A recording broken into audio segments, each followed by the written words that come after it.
Good morning. Let's see what we've got here. Yep, it's saying we're live. Good morning, hubby. Good morning, good morning, good morning. Okay. Um, I hope a few will join who need this, or I hope that somebody will find this in their feed and it will help them because the truth of the matter is, I didn't really want to do this devotion. I uh, specifically wore my waterproof mascara this morning because, yeah, I just didn't, yeah, want to talk about this because this one's hard. This one's hard because, it means that I have to be vulnerable and I can say some things that might be taken wrong or whatever that looks like. And a lot of you know this story because, or you know portions of the story because you've been following me for so long, and that's okay. That's good. So, so if you come in, say hi, introduce yourself, even if it's the first time, because this story may appear very familiar to many circumstances in your own life. And I'm going to try really hard to hold it together and not get upset and not cry my eyes out through this. But I've always been honest, I've always been authentic with how things affect me. Hey, Dorothy, thanks for being here and thanks for saying hello. Um, so we're just going to talk about it and then we'll get to the devotion because honestly, I almost skipped over number 21 because, woof, I just didn't want to tackle it because it can be painful and some people are not going to agree with me and I'm used to that. So that part doesn't bother me because a lot of times people don't agree with me. So I'm alright with that. But the story that I'm going to tell you is probably going to hit home for a lot of you who've maybe suffered loss in some way. Maybe you've lost somebody close to you. Maybe it was unexpected. It doesn't really matter if it's expected and somebody's been sick or it's not. Losing someone or losing something in a relationship, whatever that is, it is always difficult. But there is something that I've realized being in the Christian world, and I am a hard believer of Jesus Christ. He died for my sins. I am going to heaven because he has decided that this lost sinful soul, that he wants me, and because I accepted it, I'm good there, right? But that doesn't always mean that we perform as we should as Christians. And sometimes I think when people get involved in church and they get involved in ministry or whatever it is, everybody's always trying to find the right Bible verse. They're always trying to find the right words. And that's hard, right? Somebody dies, you're like, oh my goodness, I'm so sorry for your loss. Look, I do it too. I hear you. Right? And the thing is, sometimes is there ever really anything good to say? There's not. Some people want to go on and on and on and they want to tell you what their experience was. I can remember when I was when I found out I had a mass on my kidney. I remember, when I finally released that to the social media world, and my first thing was, guys, please don't tell me your horror stories. I don't want to hear about people who died. If you can't tell me something good about it, I don't want to hear it, right? But yet, the horror stories still came, like it or not. People saying, watch, if a doctor wants to do this, you don't want to let him do this because this is what happened to my mom, or this is what happened to my son, or this is what happens here. And you're like, oh my goodness, I don't even want to hear that. Hello, Riverson. How are you? Thanks for joining. So, sometimes words are not always necessary, or sometimes it's okay to say things to let people know that what they're feeling is okay. So here's the story. Most people who follow me know that when I was 16, going into my senior year, that my mom had not been feeling good for months. And this is back in the day, because, look, I just turned 61 Friday, right? So this is back in the day. But as when I think back to my 16-year-old self, it really resonates like it was yesterday on some things. Hey Tam, how are you, babe? Good to see you. Hey Cynthia. So it really resonates with me still when I think back to that time. I can remember that when they were doing all these scans on my mom and they could not find out what was wrong. And the way that they found out what was wrong was they did what they called then an exploratory surgery, where they cut her from her breastbone down and just kind of went in there. And as it says, exploratory surgery. Hey Rosie, good to see you. And they went in to find what was wrong. Um, I've always believed that mom had an inkling from talking to the doctor of what they thought was wrong. But, there weren't MRIs then. There weren't all these things that we have now that will do that without opening a person up, right? And I remember mom was diagnosed, and she was diagnosed with pancreatic cancer. And, and when they came out of the surgery and everything was said and done, mom was in intensive care, and my dad came home, and the message from the doctor was that mom had 3 to 6 months to live, maybe. In reality, when my mom was diagnosed, she didn't even get the 3 months. She died about 2.5 months later. It was not a good, death is never good, but if you've known anybody who's had to suffer with cancer or painful cancer or whatever that looks like, it is hard. Death is hard no matter how you lose them. But here I was, I had a little brother who was 4 going on 5, and I had 2 older brothers who were really out on their own then. And my dad was a holy mess. He was no help in all of this. And I can remember thinking to myself, man, this sucks.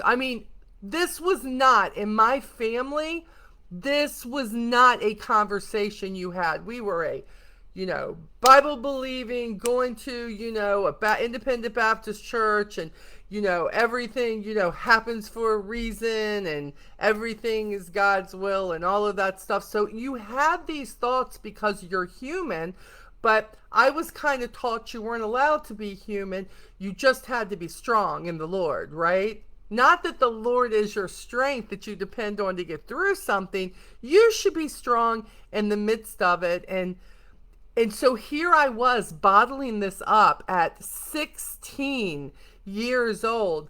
Yeah, Tam says she definitely gets it. Hey, Kathy, God bless you. So glad you're on here. Kathy I went to school with her son. Short squirrel break here. You know me, I squirrel. And we kind of reconnected here on social media. This is the part about social media that I absolutely love, because you get to reconnect and find out exactly what people are doing. So thanks for being here, Miss Kathy. So Miss Kathy knows, because this was during this time, people who were in my life then. And I can remember that here I was, my senior year, and hi, Carrie. I was just really distraught, but only distraught inside. Because, see, when mom came home from the hospital, my mom and my dad decided that I was going to be the one who took care of her. Now, again, let's not beat them up too bad. There was no hospice. All these things that people have now, it wasn't. You took care of your people. But at 16 years old, I was taking care of my mom, and I was wiping her butt for her, and my mom was only 44. So I'm sure she didn't like that either, but I was giving her pain shots. They bought, I remember Miss Struthers came in and taught me on an orange how to give her shots of Demerol, and when we would give her morphine and things like that, because mom was home. And And I came out of school. I came out of school to take care of my mom. Um, yeah, Charlene, me neither. I now it's like not a good thing for me, girl. So I hear you. Hi, Rebecca, my love. How are you? Good to see you. Um, and here I was, my senior year, but hey, and look, you all have heard me say, you wonder where the people pleaser thing comes from. I'm here to tell you, Mama Molly is a people pleaser because of the life that she was raised in. My mom was the same way. My mom just wanted to make everything right for everybody. So she would wrap herself up in a pretzel to do that, right? So here I was screaming on the inside, not wanting to take care of my mom. No, because I was afraid I was going to do something wrong. By the way, in the end, my greatest thing was my mom died because I didn't take good enough care of her. My mom died because I didn't want to do that. Because I wasn't talking to anybody about it. I wasn't talking to my brothers about it. I wasn't talking to, and then I hear is Jason. All Jason had at that moment, see, he was the apple of my mom's eye. So here I was trying to take care of Jason and take care of my dad and making sure he was fed and give my mom her shots. And I had gotten to the point to where I would sleep on the couch. I wouldn't even sleep in my bedroom because if my mom needed something, I needed to be able to hear her. And so when we tried all these different things, we tried at the time Laetrile was an experimental drug, and she would have to get shots of it, and then we'd have to have somebody come in and give her an IV of it on different days. So all these things were happening. So I'm trying to put the picture out there for you so you understand. 16 years old, getting ready. I'm in my senior year. I'm out of school now, taking care of my mom night and day. My dad didn't want to deal. My dad was in his, God bless, now I can see, was on his own world. It didn't make it right. But my dad was not the strongest individual. My dad was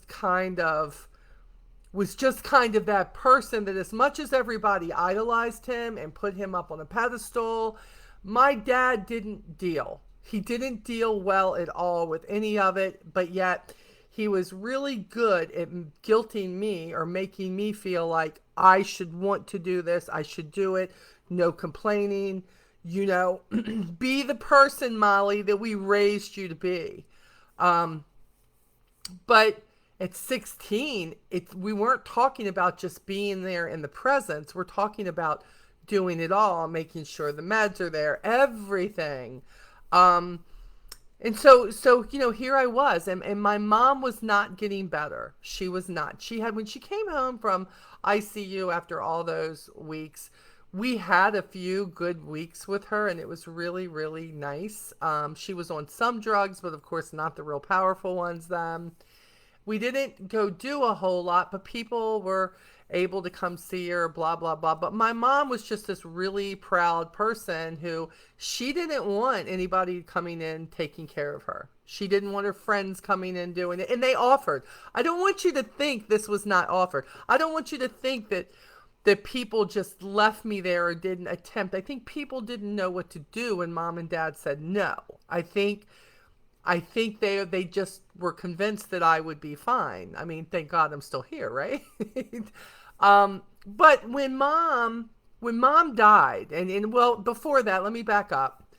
Mom got really bad, really, really, really bad.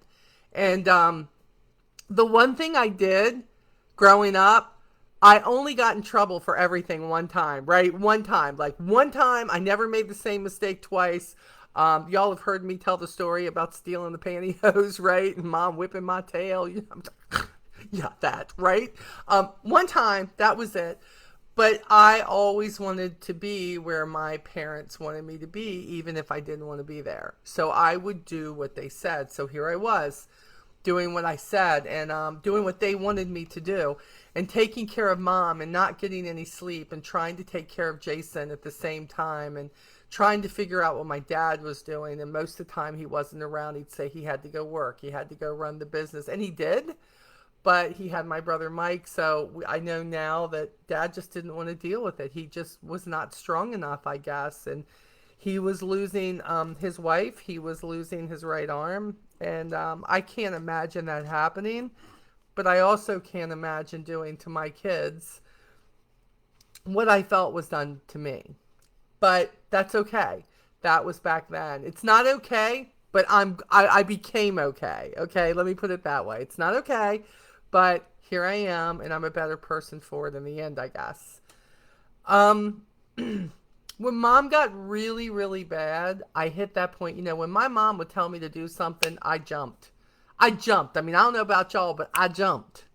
And and so, my mom, I think she kind of knew that, and I think the pain meds were kind of getting to her, and my mom wanted the pain medicines more frequently. I was able to give her shots first every 6 hours, and when she did the morphine, eventually it became every 12 hours.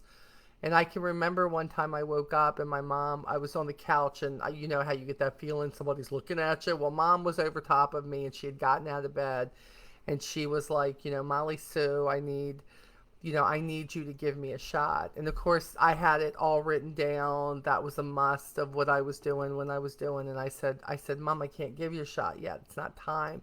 You still have another hour and a half to go. And she said, Did you hear me? I said, Give me another shot now. And if you don't, I'm going to give it to myself. And I thought, oh my goodness, who is this lady? At the time, I wasn't thinking that it was the drugs. I just thought, wow, what's going on with my mom?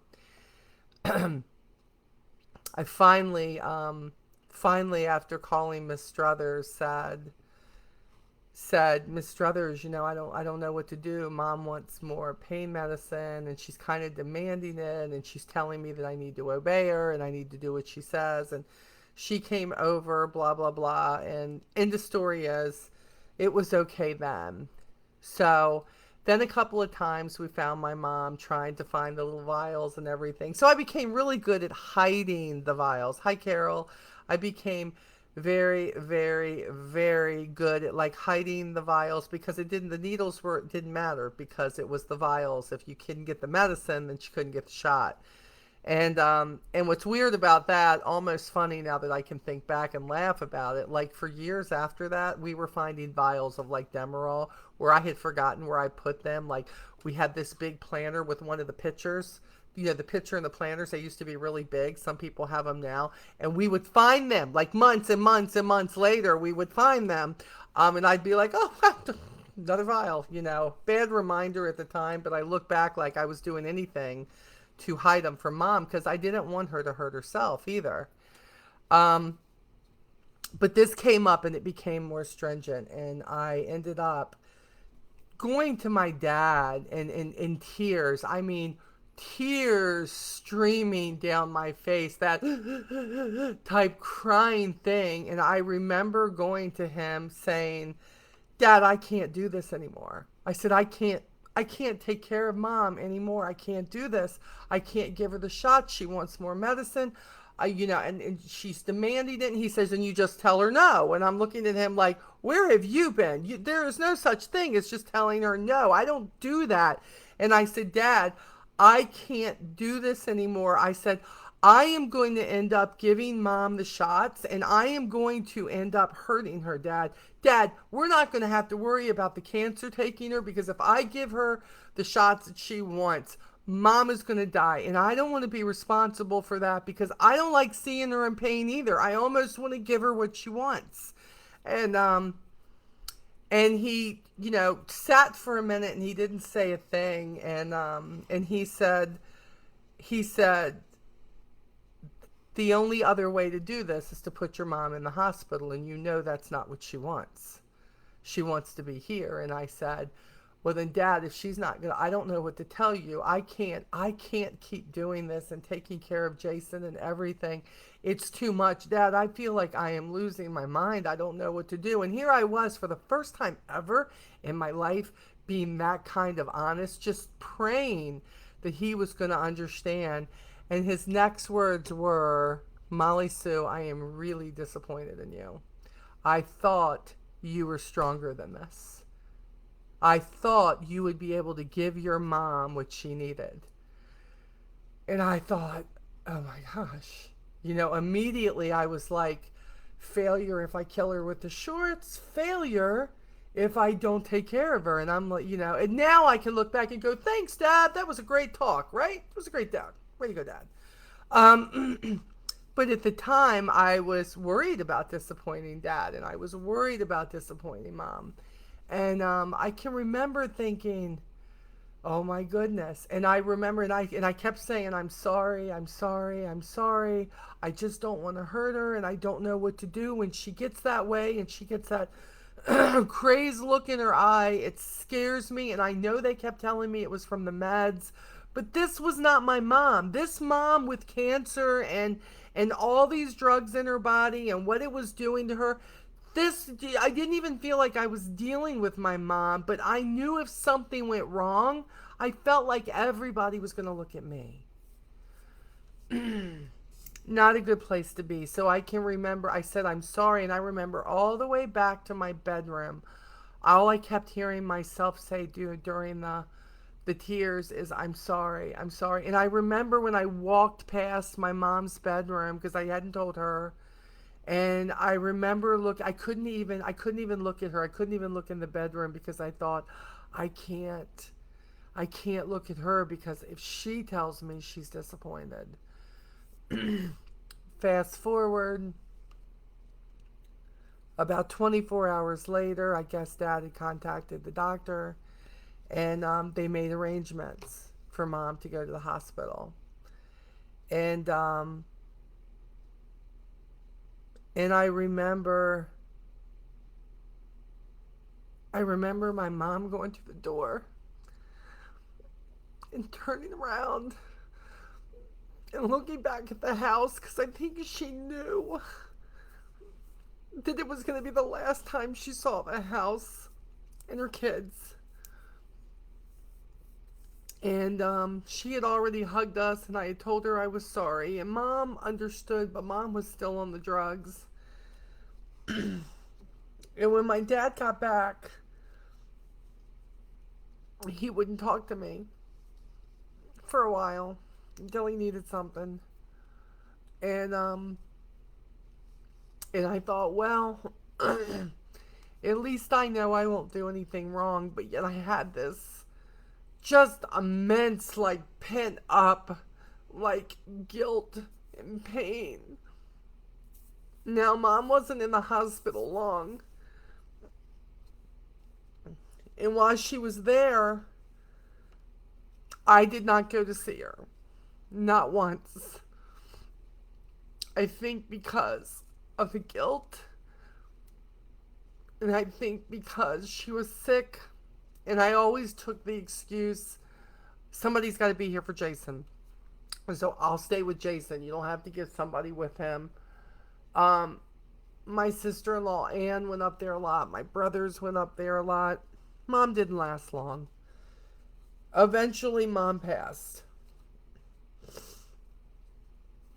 And I can remember during that time within the last week, because my mom was in so much pain, that everybody was praying for God to heal her. And I can remember that I was so sick and tired of her being sick that I prayed, if you're not going to heal her, take her home. And the next day, my mom passed.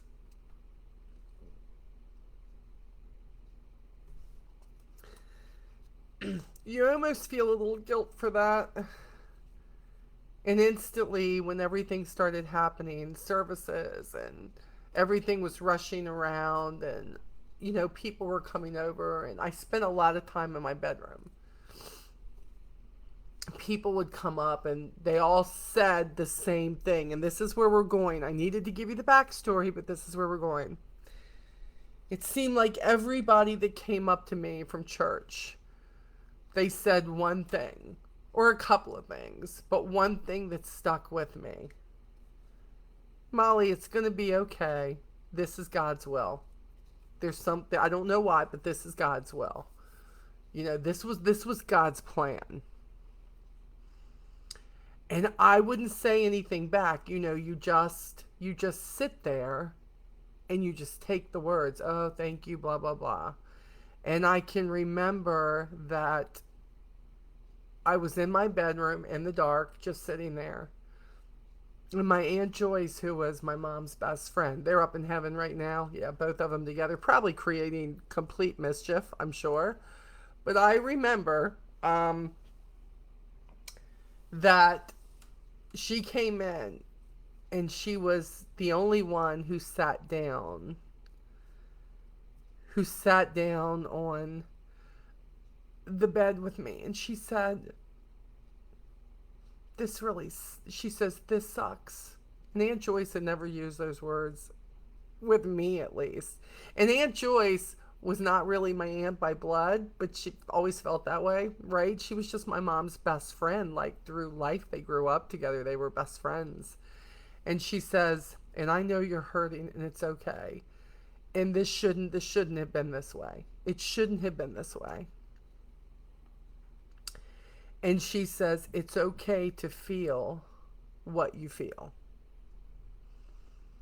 And I thought, and I remember for the first time just like crying, like just leaning against her and crying because nobody had given me permission to not be brave, that it was okay to not be okay about it. And I was still living in that world because she was the only one. So it was like our dirty little secret in the midst of my dark bedroom, right?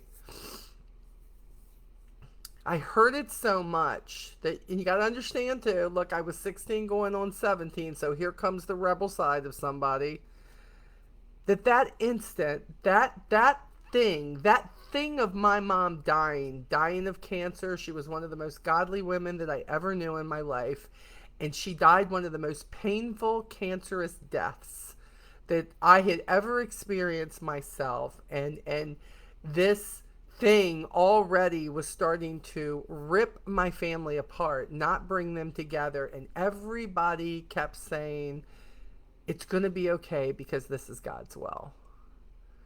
And this is what I felt from hearing that so much. If this is God's will, then I want nothing to do with this God. Matter of fact, I pretty much told God that. I said, if you did this, if you decided to take her, if you decided that my mom was supposed to die this way, if you decided that this was supposed to happen to my family, if this is what you were trying to bring about, then you know what? I don't need you. I don't need you. You want to take me? You take me now. I don't need you. My heart was hardening by the minute. And every time I heard that, I just didn't want anything else to do with the church. I didn't want anything else to do with my dad. I didn't want, but all I cared about at that point was Jason, my little brother.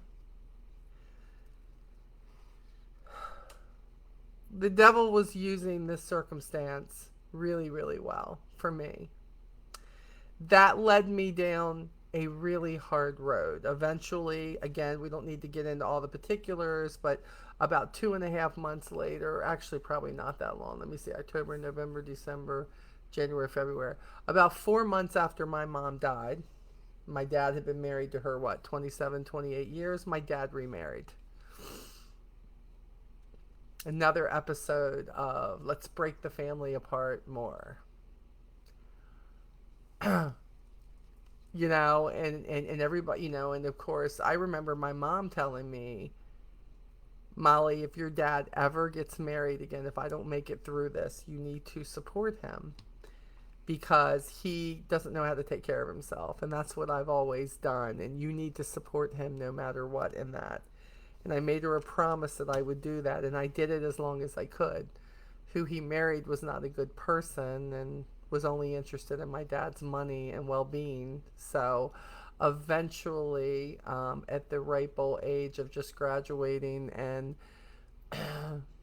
not really ever being out on my own, and was in this little bubble my whole life in this Christian church and school, was told that I could leave. And I did. I did. Um, that led me down roads that you all have heard. Yeah, that that dealt that made me deal with a lot of things that I know now if it hadn't been for God, I wouldn't be here. I shouldn't be here. A lot of roads that I'm not proud of in my life. What I'm telling you, if you are a Christian, and what we're going to read about here, is sometimes the Christian answer is not the right answer. Sometimes that is not helping people. Sometimes when you tell people, oh, it's going to be okay, God knows. Of course, He knows. We know He knows. But let me tell you something. I truly am a believer that when one of God's own here, I believe that when somebody dies, especially not a homecoming of somebody who's lived 80, 90, 100 years, who knows? I believe that Jesus weeps because of the pain that we go through.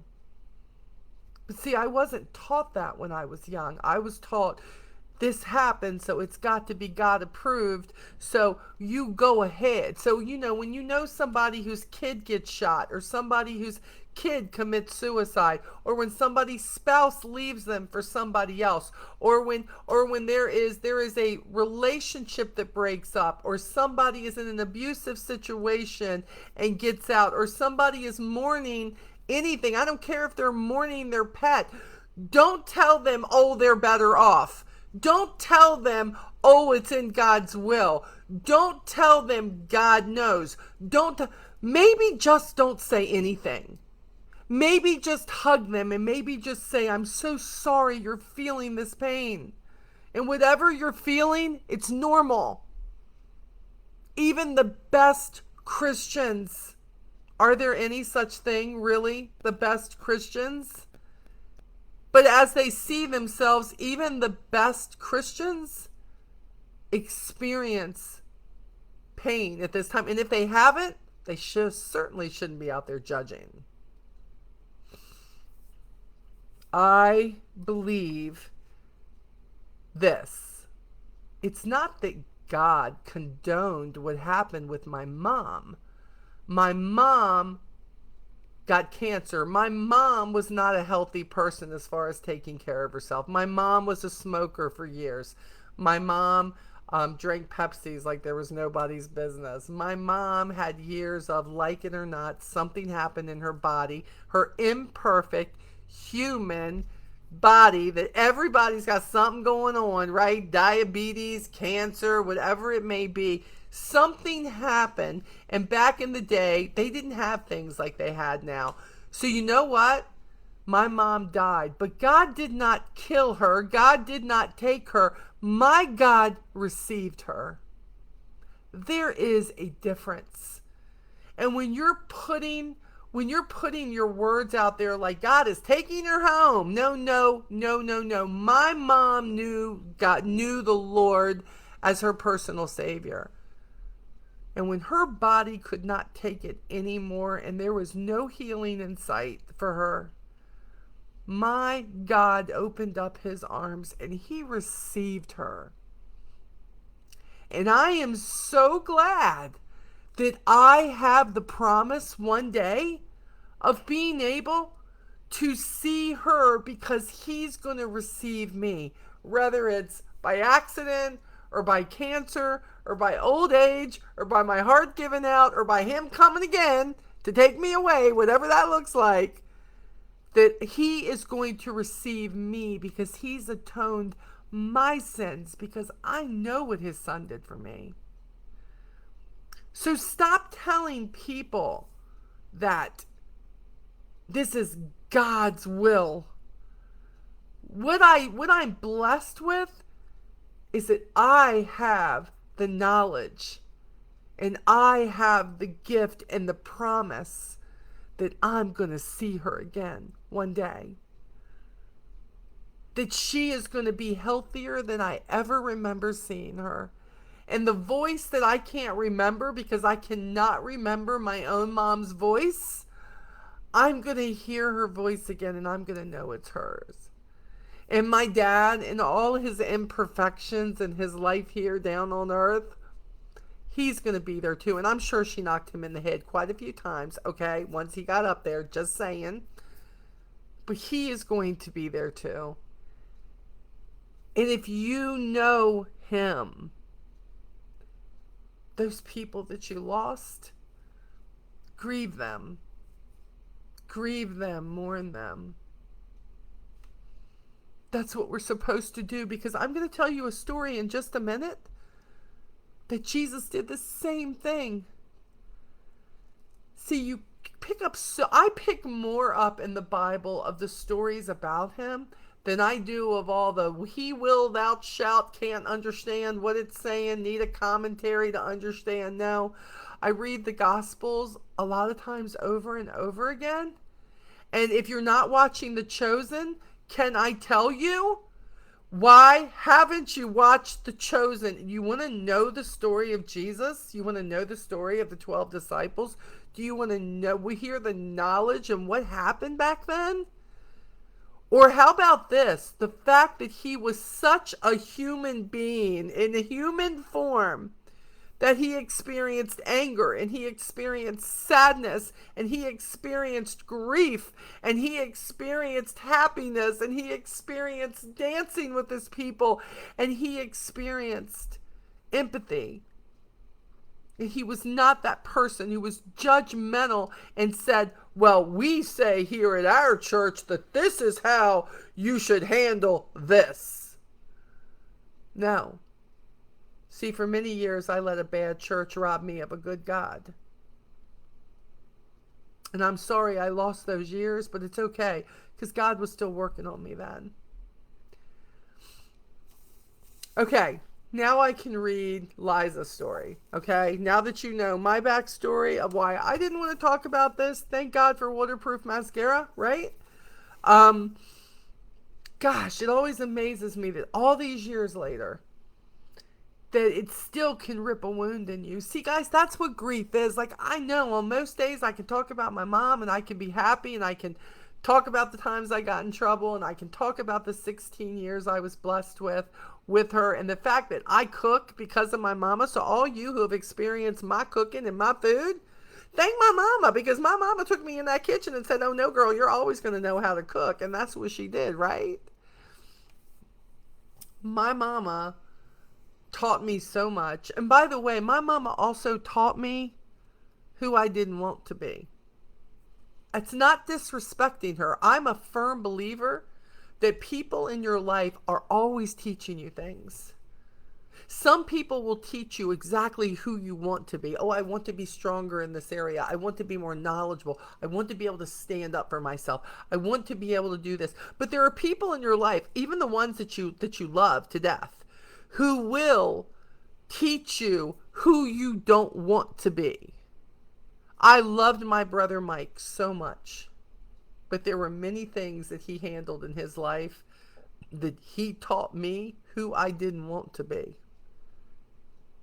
There are things about my dad and my mom, and my gosh, I don't think anybody loved my mama the way I did, because I was the only girl. I was her girl. I was her Molly Sue. And yet there are things I look back on now and I said, I don't want to be that way in a relationship. I don't want to be my mom and cater to my dad and let my dad think that he could do all the things that he could do no matter what. I want to be stronger than that. I want to be able to call my man out or let him call me out, whatever it is. Nobody rules anybody here. God gave us a domain here that we will honor one another and we will love one another. And mama, I don't want to be a people pleaser anymore. As hard as that is to break that habit, mama, I don't want to be you, because being you, mama, was exhausting. Exhausting, because see, I picked up that role for a long, long, long time, many, many years of doing that with my whole family, until I decided no more. It's exhausting and I don't want to do this.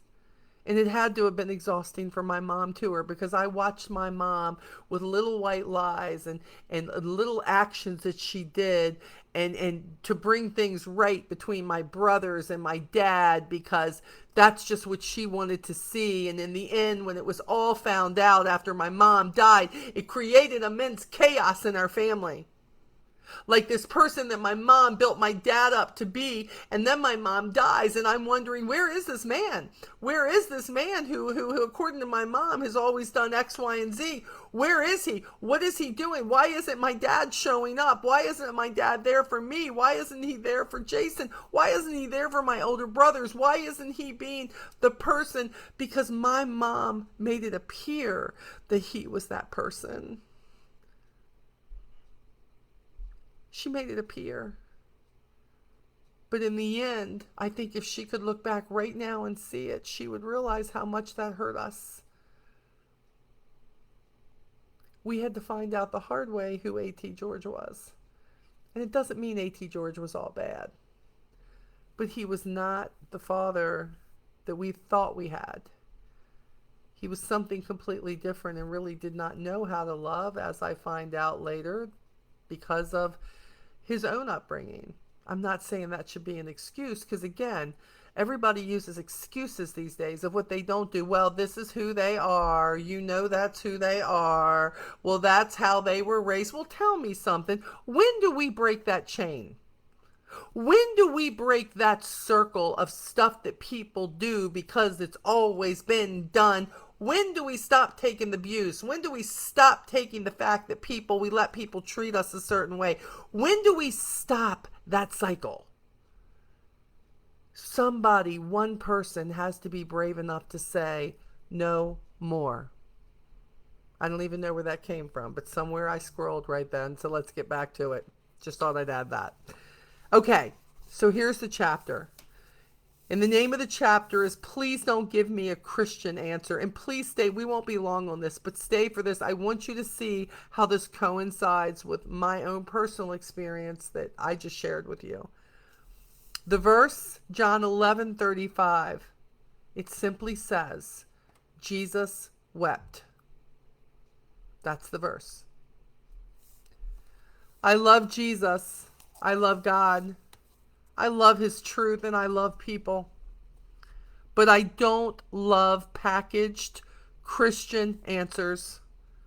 Those that tie everything up in a nice, neat bow and make a life a little too tidy, because there just isn't anything tidy about some awful and sad and so incredibly evil things that happen in our broken world. And God help me if I think I'm going to make things better by thinking up a clever Christian saying to add to all of the dialogue. God certainly doesn't need people like me with limited perspectives, limited understanding, and limited depth, trying to make sense that just doesn't make sense. How do you make sense of things that just don't make sense? With a witty little Christian saying? Is there a place for God in all of this? Absolutely. But we must let God direct us in his time, in his way, and in his love. Not a cookie cutter answer that you tell everybody who loses a child. Not in a cookie cutter answer somebody who just lost somebody to cancer, or the person who was just diagnosed with breast cancer, or the person who just had a husband walk out of the life of her and her kids, or a bad situation of a drunk driver taking somebody's life.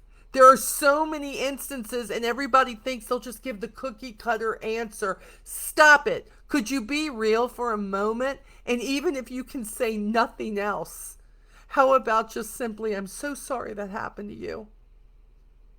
Because in most cases, you can't even imagine what that person's feeling. And even if you have been there, you have an idea, you know what you experienced, but you have no clue what this person's experiencing. You have no clue what their life was.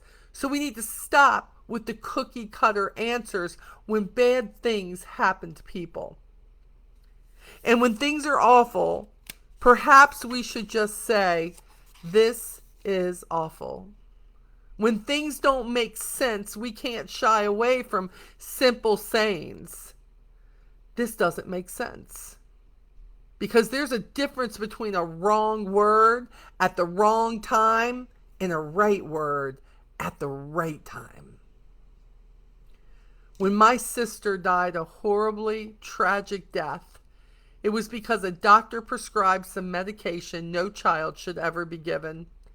And it set off a chain of events that eventually found my family standing over a pink rose-draped casket, weeping, hurting, needing time to wrestle with grief and anger and loss. And it infuriated my raw soul when people tried to sweep up the shattered pieces of our life by saying things like, "Well, God just needed another angel in heaven." Besides being off theologically, statements like that took the shards of my grief and twisted them even more deeply into my already broken heart. I understand why they said things like this. They wanted to say something, anything, to make it better. Their compassion compelled them to come close. And I wanted them there, but then I didn't. Everything was a contradiction. I could be crying hysterically one minute and laughing the next. And then I'd feel so awful for daring to laugh that I wanted to cuss and then sing a praise song. I wanted to shake my fist at God and then read his scripture for hours.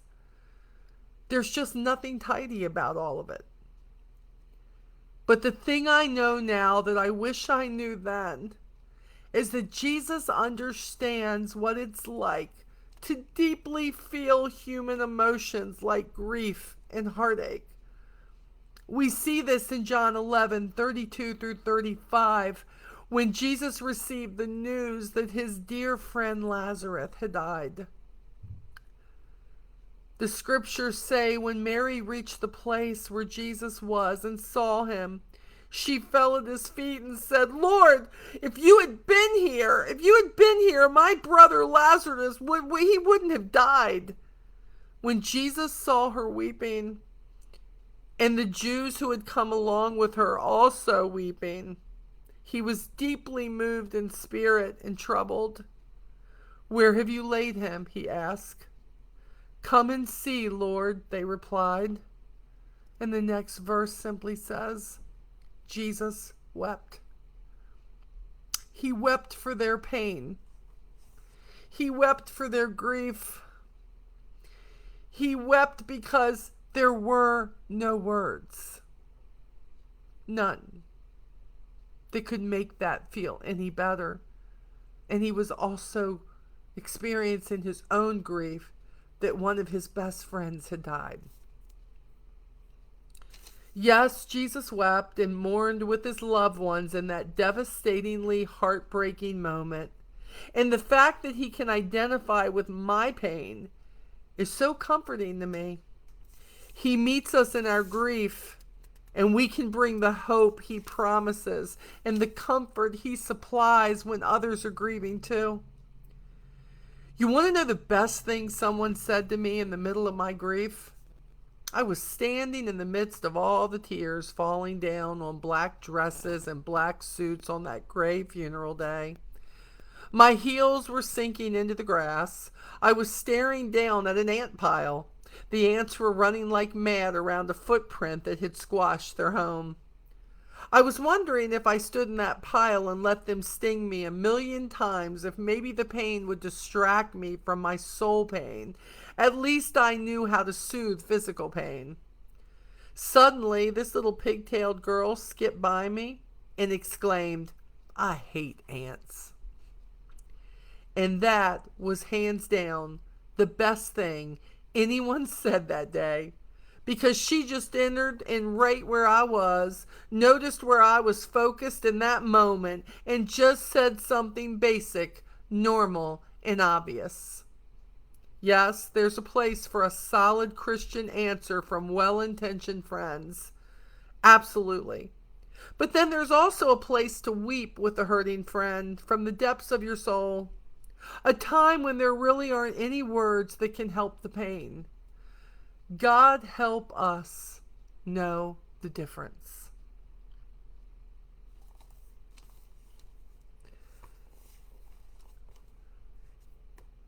God help us know the difference. Liza finishes with saying, Lord, I know you are the only one who can bring comfort to seemingly impossible situations. Thank you for comforting me in my pain so that I can comfort others in their pain. What I hope you take from this isn't dropping tears for me and my loss all those years ago.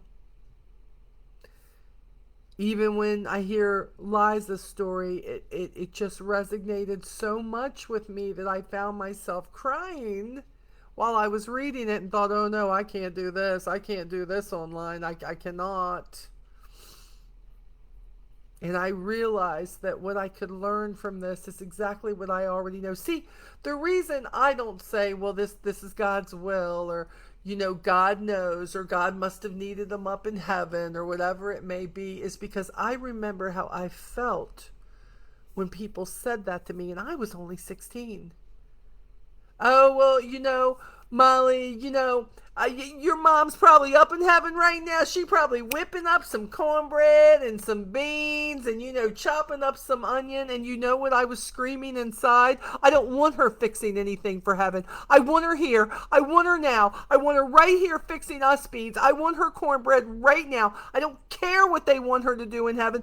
This is what I want. In my soul, I was screaming that, but Molly, the people pleaser, of course, did not come out and say that, or they would say, she's up there, she's seeing her mom. I don't care about her seeing her mom. I want my mom. I want her. I want her now. My life is a mess without her already, and I want her now, and I want her whole, and I want her healthy. So when you're talking, don't say the stupid stuff or the cute stuff. Just grieve with your friend. Just grieve with your people. Cry with them. Put your arms around them and let them cry and let them know it's okay. We don't need any fancy sermon. We don't need any fancy words telling us you don't know what God was thinking. Number one, stop thinking that you know what God was thinking. Maybe when I lost my mom, maybe Jesus was up there and he just wept with me because he saw my pain. That's the God I know. That he absolutely identified with my grief, not with how brave I was in my grief, not with all the hiding of the pain I was holding inside. That's not what he was doing. When I was in bed at night crying myself to sleep, he was there in the moment. His heart breaking for me because my mom was no longer there. Knowing that my brother wasn't going to experience 16 years with my mom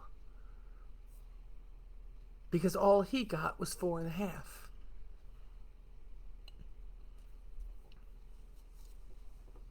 Think before you give your condolences. It's okay to be sorry for people's loss, and for people who don't know anything else to say. It says, I love you. I am so sorry this happened for you. I'm so sorry for your loss. Do you know when I read those comments, I feel them. I feel them because I know that is exactly what they mean. But people don't need you to quote scripture at them when they have a loss in their life. When somebody loses their dad or their mom, no matter what age, just be human enough to do what Jesus did. And if they're weeping, weep with them. If they need a hug, hug them. If they need you to sit in silence with them, sit in silence with them. If they need you to send them a goofy, funny card, like a lot of my friends do, my friends know me. My friends are like, I know she over there crying and worrying about her surgery, worrying about, crying because Lee's dad died, whatever that is. So you know what I'm going to do? I'm going to send her a really good TikTok. I'm going to send her a really good joke. I'm going to send her something because I know she feels like she's not supposed to do nothing but cry, but I'm going to do something for her. I'm going to make her laugh even when she don't want to laugh. Ah, Sarah, I just saw you on here, baby. How are you? Absolutely. Just hold them in their grief. Absolutely. You're not making it better. And by the way, you're not helping anybody's journey with God after they lose somebody to say this was God's will. Number one, stop speaking for God. He can speak for himself. Number two, he's all knowing. He knows exactly what just happened. He knows that it's happened. And you know what? I believe that I serve a God who can use anything bad that happened, but I don't think God's going to make anything bad happen in order to use something. I don't serve a God like that. I'm sorry. I don't. I don't. I think people who go out and drink and drive and do crazy stuff and then they kill them. I believe that is personal experience. It's what they chose. I'm sorry it happened. I wish they had gotten help. I wish they hadn't done that. I wish they hadn't been selfish to wreck into somebody else while they were drinking and driving and taking another life with them. But that wasn't God induced. That's not how he works. So stop telling people that when something tragic happens, that phrase right there will drive people so far away from God, you have no clue. It did me. And you know nobody loved Jesus like I love Jesus, right? But let me tell you something. There were years when I didn't, simply because of what they wanted me to believe that my God had done. Do better. That seems to be my 2 words these days. Are you watching like my little reels? Do better. I seem to be pointing it out, and what's really crazy is most of the stuff that I point out, it's because I've done it, so I'm talking to myself. Do better in this area. Love your friends better. Love your people better. And cut yourself a break too, because if you weep, so did he. If you mourned, so did he. If you get angry, so did he. It's all good. It's all good. Just do better in the moment and stop with all the Christian answers. And how about speaking from the heart and letting people know they're allowed to be human in all this and they're allowed to experience the emotions that they experience. I love you, and if you've done it wrong, it's okay. If you don't know what to say, do you know that's okay too? Sometimes you don't got to say anything. Just be there. Just show up. Do it. Love you and your chicken. Sarah, you got to send me like a freaking video of your chickens, girl. Okay, you got to send me some. I love chickens. I watch all the TikToks about chickens and donkeys and all that stuff. Yeah. So, yeah, Tam, that's what you do, girl. You just got to tell them that you love them. Love them through it. Because you know what? That's what they take away. The love. Not the scoldings. Not the you're not handling this right. Not the just forget that this happened and move on. Because that's sick right there. You lose somebody. You got to move on. Look, I'm all about not unpacking someplace. And there may come a time for that. When you feel like people are just, they're not living any longer. But you know what? If you love them through it, and you help them through it, instead of demanding what you want to see, I bet they come through it a whole lot easier. 100%. I love you guys. Have a wonderful day. I hope this has helped. And if you think that this can help anybody else in a moment of this, please share this. YouTube will be up probably sometime today. Be kind to each other. Be good to each other. And if you need to know how to find Jesus, you reach out to me and I'll let you know. Have a great day.